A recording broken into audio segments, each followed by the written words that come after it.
S. Truman, President of the United States.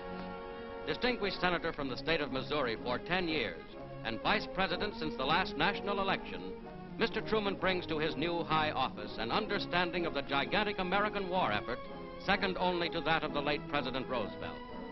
Climaxing a long record of senatorial leadership, as chief of the famous Truman Committee on War Production, his work was a vital factor in the vast Allied war effort. At last summer's Democratic National Convention, Harry Truman was chosen as candidate for vice president with President Roosevelt. His brilliant record, hailed at the convention, included leadership in legislation for the reciprocal tariff, for the Selective Service Act, for Lend-Lease, and the repeal of the Neutrality Act. In 1935, he had voted for the World Court, and he had consistently given support to the progressive social program of the Roosevelt administration.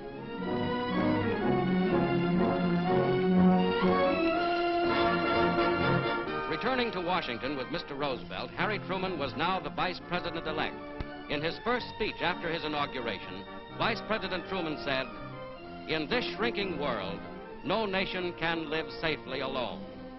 Peace-loving nations must band together for the preservation of human progress." As President Roosevelt's second in command, these words expressed the American program.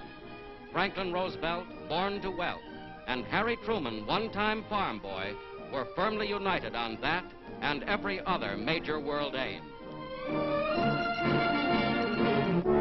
As the nation is plunged into mourning by President Roosevelt's death, Harry S. Truman becomes president, the seventh American vice president to assume the office under similar circumstances. President Truman takes over his duties. He announces that the San Francisco conference will go ahead as scheduled and immediately receives the nation's military leaders, War Secretary Stimson, Army Chief of Staff Marshall, and Fleet Admiral King.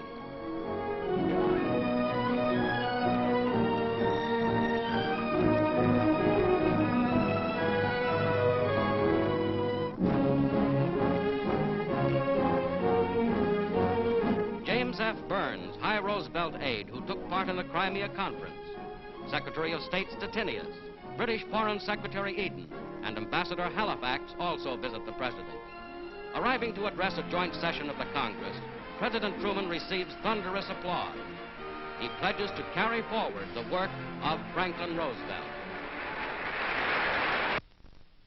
With great humility, I call upon all Americans to help me keep our nation united in defense of those ideals which have been so eloquently proclaimed by Franklin Roosevelt.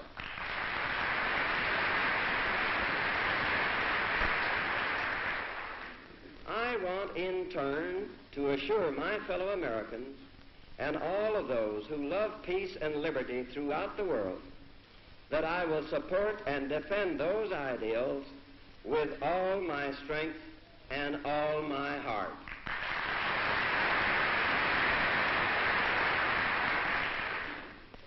So that there can be no possible misunderstanding, both Germany and Japan can be certain, beyond any shadow of a doubt, that America will continue the fight for freedom until no vestige of resistance remains.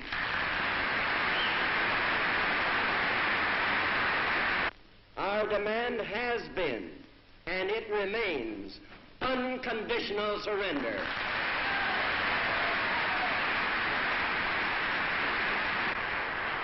We will face the problems of peace with the same courage that we have faced and mastered the problems of war. In the memory of those who have made the supreme sacrifice, in the memory of our fallen president, we shall not fail.